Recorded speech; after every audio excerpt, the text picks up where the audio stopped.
É oficial. As autoridades russas admitem que a Rússia está à beira de uma recessão. De acordo com relatórios de inteligência vazados para a mídia ocidental e confirmados pelo jornal britânico The Guardian, uma reunião extraordinária e altamente secreta ocorreu no Kremlin. À mesa estavam os magos do dinheiro da Rússia. Eles afirmaram muito claramente: a economia russa está superaquecendo, o motor está prestes a explodir, estamos perdendo o controle, os freios não funcionam mais. E à medida que essa situação se tornou oficial, o povo russo já havia começado a se esmagar em filas de corrida aos bancos.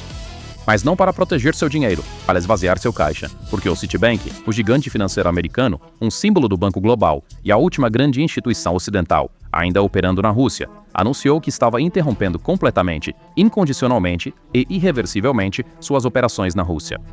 Por favor, não desconsidere este evento com outro banco deixou a Rússia. Qual é o grande problema? Se não interpretarmos este evento corretamente, não entenderemos o desastre que está por vir para a Rússia. O Citibank era a última tábua de salvação da Rússia para o sistema financeiro global. Era a última porta civilizada aberta para que as empresas russas recebessem pagamentos do mundo exterior, exportassem, comprassem peças de reposição ou até mesmo encontrassem um simples empréstimo internacional. Todos os outros bancos tinham saído. O sistema SWIFT tinha sido desligado e apenas uma linha tênue permanecia fluindo através do Citibank, que poderíamos chamar de linha de vida. Essa linha agora foi cortada. Então, o que aconteceu quando essa porta se fechou? Quando os últimos bancos dos Estados Unidos deixaram o país, um caos massivo irrompeu. Agora as pessoas estão correndo desesperadamente para os bancos, não para depositar dinheiro, mas para explodir a economia de Putin e acumular dinheiro. Os russos estão se atropelando para retirar seu dinheiro dos bancos. Devido à profunda desconfiança que os russos têm na economia e no sistema bancário, o interesse em contas de depósito a longo prazo quase desapareceu completamente. As pessoas, diante da incerteza econômica e da ansiedade em relação ao futuro, preferem investimentos de curto prazo que ofereçam retornos rápidos para evitar riscos, em vez de imobilizar seu dinheiro por longos períodos. Em outras palavras, a confiança do público nos bancos estatais russos se limita às filas para sacar dinheiro. Apenas 7 em cada 100 russos estão assumindo esse risco. Embora os bancos estejam tentando reviver a demanda em declínio mudando seus termos, a atitude cautelosa do público é vista como um sinal importante de que a fé no futuro financeiro do país foi perdida e que a economia está sendo arrastada para uma recessão séria. Os números que surgiram apontam não para uma desaceleração, mas para um colapso. Com a saída do Citibank, a carteira de crédito do banco na Rússia evaporou em 98%. Em outras palavras, uma quantidade massiva de dinheiro foi retirada do mercado. Ainda mais alarmante, os depósitos, o dinheiro que os cidadãos e empresas russas acreditavam estar seguro no banco, encolheram espantosamente 150 vezes desde o início da ocupação. Uma queda de 150 vezes. Por favor, pause por um momento e considere isso. Isso significa o desaparecimento da classe média de um país, suas economias, o capital que reservaram para o futuro de seus filhos, ou significa que o dinheiro deixa de ser um meio de troca e se torna nada mais do que um pedaço de papel sem valor com imagens. Este foi o motivo do pânico do chefe do Sberbank, Hermann Gref, naquela reunião. Vamos voltar a essa reunião secreta agora mesmo porque a reunião é crítica. Não havia generais na mesa, não havia mapas na mesa. À mesa estavam os magos do dinheiro da Rússia, o CEO do Sberbank Hermann Gref e a governadora do Banco Central, Elvira Nabiolina. Esses dois indivíduos eram os tecnocratas mais confiáveis de Putin. Por anos, eles mantiveram a economia à tona e serviram como um escudo contra sanções. No entanto, a ata desta reunião secreta demoliu de uma só vez a mentira que Putin vinha contando ao seu povo na televisão por 3 anos. Está tudo bem, as sanções estão nos tornando mais fortes, o Ocidente precisa de nós. Em circunstâncias normais, o que fazem os tecnocratas sentados diante de um líder? Eles contam as mentiras que o líder quer ouvir. Mas desta vez foi diferente. Desta vez, a faca foi pressionada tão fortemente contra o osso que naquele dia, esses indivíduos arriscaram suas vidas e carreiras para dizer a Putin na cara: o imperador está nu. O CEO do Sberbank, Hermann Gref, afirmou que a economia russa está superaquecendo. O motor está prestes a explodir. Nossos recursos estão se esgotando e essa trajetória, esse ritmo de gastos, é insustentável. Elvira Nabiolina, a governadora do Banco Central, que até o Ocidente respeita como uma adversária brilhante, também alertou: estamos perdendo o controle. Os freios não estão funcionando. Estas não são apenas advertências simples. Elas são uma declaração de falência. Então, qual foi a resposta de Putin a essas palavras? um silêncio profundo, porque Putin sabia muito bem que aqueles relatórios econômicos sobre a mesa revelavam uma realidade muito mais perigosa e destrutiva do que os mapas de vitória falsos trazidos pelos generais na linha de frente. Então, qual foi a verdadeira razão por trás desse pânico, desse desabafo ousado? Por que eles falaram agora?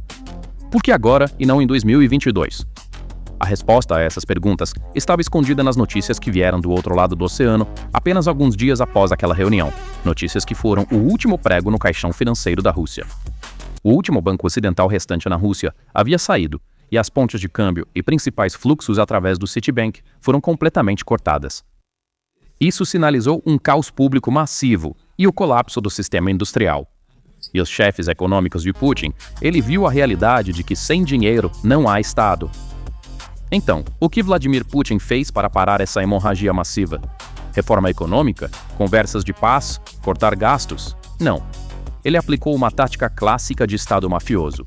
Ele forçou o Citibank a transferir seus ativos restantes para oligarcas locais leais, Renaissance Capital e o bilionário Mikhail Prokhorov, ameaçando negar-lhes um visto de saída. Este movimento mudou fundamentalmente a natureza da economia russa. A Rússia não é mais uma economia controlável, transparente e baseada em regras. A Rússia é agora uma economia estilo caixa preta da Coreia do Norte, onde os ativos mudam de mãos a portas fechadas, onde os oligarcas governam em vez da lei, e que está completamente isolada do mundo exterior. E a verdade que Hermann Greff tentou transmitir naquela reunião, mas que Putin não quis ouvir, foi esta. Quando sangue novo, ou seja, moeda estrangeira e investimento, não vem de fora, este sistema só pode fazer uma coisa para sobreviver: devorar-se por dentro. Agora estamos testemunhando essa terrível era de canibalismo industrial. Quando uma economia colapsa, o processo é claro. Primeiro, os bancos clamam. Depois, as fábricas ficam silenciosas. E, finalmente, as ruas entram em chamas. Ouvimos os gritos dos bancos. Agora é a vez do silêncio assustador das fábricas. A máquina de propaganda de Putin ressoa dia e noite na televisão. O desemprego está em um nível historicamente baixo. Todos estão trabalhando. Nossas fábricas estão a todo vapor. Isso pode parecer tecnicamente correto, mas é moralmente falho e uma mentira perigosa. Sim, no papel, o desemprego é baixo, mas por quê? Porque na Rússia, as pessoas não são contadas como desempregadas. O sistema as torna desempregadas ocultas à força. O sistema funciona assim. A fábrica fica sem dinheiro, não pode comprar matérias-primas, não consegue crédito porque o Citibank se foi. O que você faria em uma economia normal? Você pararia a produção e demitiria trabalhadores. Mas Putin deu uma ordem rigorosa aos governadores e chefes. Não demitam ninguém. Não estraguem as estatísticas. Não causem pânico nas pessoas. Então, os chefes fizeram isso. Não demitiram os trabalhadores, mas os colocaram em licença não remunerada, ou os fizeram trabalhar apenas um dia por semana e pagaram 20% do salário. No papel, este homem parece estar trabalhando. A Agência de Estatísticas do Estado o registra como empregado. Mas, na realidade, este homem está sentado em casa. Ele não tem salário. Seu seguro não está sendo pago. Sua panela não está fervendo. Ele já não é um trabalhador. Ele é um refém estatístico. O que estou descrevendo não é uma teoria da conspiração ou propaganda ocidental. Esta é a admissão do próprio Ministério do Estado russo. De acordo com os últimos dados vazados ou divulgados do Ministério do Trabalho da Rússia, exatamente 254 mil cidadãos russos estão atualmente lutando sob este regime fantasma, ou seja, desemprego oculto. Este número aumentou 2,5 vezes em relação ao ano anterior. A crise está crescendo de forma incontrolável, não como uma bola de neve, mas como uma avalanche. A situação saiu tanto de controle, tornou-se tão impossível de esconder que até Vladimir Putin, famoso por negar tudo e pintar tudo em cores rosadas, cometeu um deslize durante uma reunião econômica em agosto e foi forçado a admitir a verdade. Com as câmeras gravando, Putin disse: "Sim, há problemas em alguns setores, e aproximadamente 200 mil pessoas estão em risco." Se um líder, especialmente durante a guerra, diz 200 mil pessoas estão em risco, você deve adicionar pelo menos mais um zero a esse número, porque essa cifra de 254 mil pessoas é baseada apenas em registros oficiais. Milhões de imigrantes da Ásia Central, sem documentação, e trabalhadores do setor de serviços nem sequer estão incluídos nesta contagem. O número real é estimado em milhões. Mas o que é realmente chocante é quem esta crise está atingindo. No passado, as crises atingiam cafés de luxo, restaurantes e turismo. Agora, a crise está atingindo o coração da máquina de guerra, o bastião mais confiável de Putin. Estou falando sobre a maior, mais estratégica e intocável fábrica da Rússia, a enorme Uralvagonzavod, nos Montes Urais.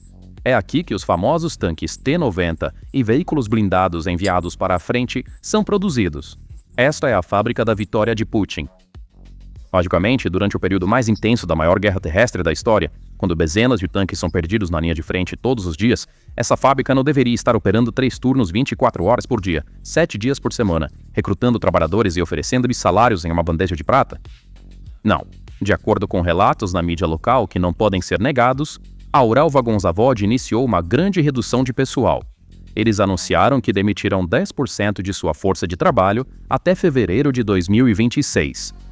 Em alguns departamentos administrativos e técnicos, essa taxa chegará a até 50%, e eles pararam completamente de contratar novos trabalhadores. Isso não é uma declaração militar de derrota, mas uma industrial. Imagine um país lutando uma guerra de sobrevivência. Imagine um país que precisa de tanques, e a fábrica de tanques desse país diz: estou sem dinheiro, as taxas de juros estão muito altas. Não consigo obter crédito, então estou demitindo meus trabalhadores que fabricam tanques. Isso é exatamente o que é o canibalismo industrial. O sistema é tão ineficiente, tão cheio de corrupção e seus recursos tão esgotados que não consegue mais se sustentar. A economia de guerra se transformou em uma cobra comendo o próprio rabo. Eles destruíram a economia civil e desviaram recursos para o militar.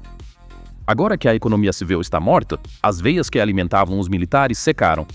Uma Rússia que não pode produzir tanques devido à falta de dinheiro, perdeu a guerra na fábrica antes de perdê-la no campo de batalha. E enquanto a indústria está experimentando essa morte silenciosa e vergonhosa internamente, outro golpe de fora está se preparando para literalmente congelar Moscou e mergulhá-la na escuridão. O colapso econômico é abstrato. Você o descreve com números, gráficos e taxas de juros.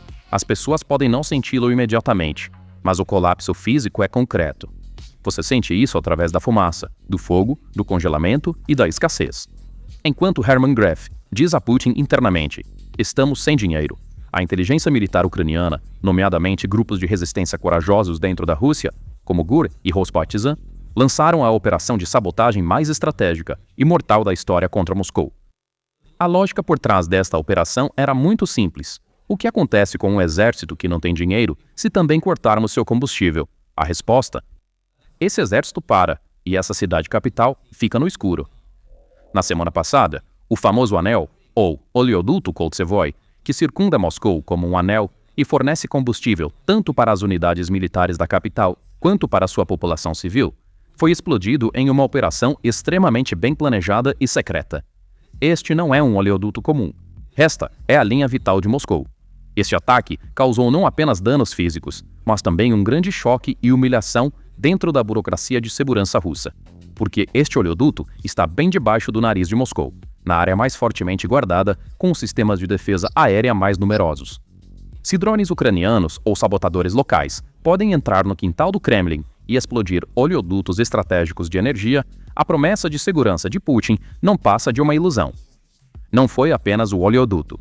Depósitos estratégicos de combustível na região de Mytishty, bem ao lado de Moscou, também foram alvos e destruídos. A fumaça negra subindo ao céu podia ser vista de toda Moscou. Agora vamos configurar a equação logística. Em uma guerra, a logística é tudo. O que você faz quando os gasodutos são explodidos? Você não pode enviar combustível por feixe. Você tem que tentar transportá-lo por estrada ou ferrovia. Esse era o plano B de Putin, mas a inteligência ucraniana também antecipou isso. Eles viram 3 movimentos à frente no tabuleiro de xadrez. A guerra continua não apenas em solo ucraniano, mas profundamente dentro da Rússia, aos pés dos Montes Urais, na região de Perm. Em Perm, vagões-tanque cheios de combustível na linha ferroviária principal, transportando combustível do leste para o oeste da Rússia, foram incendiados enquanto estavam em movimento, e os trilhos foram sabotados. Você sabe o que isso significa? Significa que todas as estradas, todas as artérias que levam a Moscou foram cortadas. O oleoduto não está funcionando. Os trens usados como alternativa estão queimando. E o pior de tudo, como o Citibank e os bancos ocidentais se foram, as válvulas de alta tecnologia, bombas, sistemas de controle e peças de reposição necessárias para reparar esse dano não podem ser obtidos. Os engenheiros russos estão atualmente tentando manter a infraestrutura, que foi reduzida a uma colcha de retalhos com peças de baixa qualidade e incompatíveis da China, funcionando ao colá-la com fita adesiva. Mas as leis da física não ouvem propaganda. Esses tubos não podem ser reparados. O sistema está falhando e o notório e aterrorizante inverno da Rússia está batendo à porta. O reflexo desse caos logístico nas ruas está dando origem a uma das maiores ironias do século XXI. Na Rússia, o maior produtor de petróleo e gás do mundo, as pessoas estão fazendo fila para a gasolina. O aviso de Hermann Gref naquela reunião, a saída do Citibank do país, o exército secreto de 254 mil desempregados, trens em chamas e gasodutos explodindo. Quando conectamos todos esses pontos, a imagem que emerge não é de vitória, como Putin descreve na televisão. É uma imagem de exaustão, de decadência. A guerra não está apenas consumindo a Rússia militarmente, está também diminuindo-a biologicamente. Os últimos relatórios publicados pelo Centro de Comunicação Estratégica da Ucrânia e agências estatísticas independentes baseadas nos próprios dados da Rússia são a prova mais dolorosa, mais humana dessa exaustão. O povo russo agora está comendo menos. Isto não é uma metáfora, é uma estatística. O consumo de leite e produtos lácteos na Rússia caiu 8%. As compras de arroz, um alimento básico e o meio mais barato de encher o estômago, caíram 10%. Então, por que uma sociedade bebe menos leite? Por que alimenta menos seus filhos com queijo? É por uma tendência de vida saudável ou por dieta? Não, é porque não podem pagar. Inflação e perda de renda, a falta de salários para esses 254 mil desempregados ocultos, agora atingiram não o consumo de luxo, mas os alimentos básicos de sobrevivência. O famoso e supostamente inabalável contrato social de Putin com seu povo terminou ali mesmo, naquelas pratos vazios e garrafas de leite vazias. O povo disse: "Eu não vou me manifestar, vou obedecer a você, mas você vai me alimentar."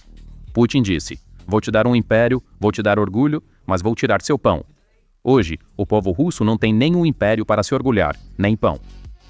A governadora do Banco Central da Rússia, Nabiullina, admitiu em uma declaração recente que as taxas de juros não podem ser reduzidas até 2026 e que a política monetária restritiva, ou seja, aperto de cinto, continuará por anos. Então, este inverno é apenas o começo. Este é o primeiro frio de um longo e escuro período. Aquela porta em Moscou se fechou. O grito de Hermann Gref ecoou por aquelas paredes grossas e desapareceu. E agora aquele silêncio escuro e frio está descendo como um pesadelo sobre toda a Rússia. Televisões ainda podem tocar músicas de vitória e os locutores ainda podem sorrir. Mas a história e a ciência econômica nos ensinaram esta lição amarga. Na batalha entre o refrigerador e a televisão, o refrigerador sempre vence, sem exceção. E esse refrigerador está mais vazio hoje do que jamais esteve na história da Rússia. Então, o que você acha disso? Por favor, compartilhe seus pensamentos nos comentários. Para ficar atualizado sobre novos vídeos, inscreva-se no nosso canal e não se esqueça de ativar as notificações. Obrigado por assistir.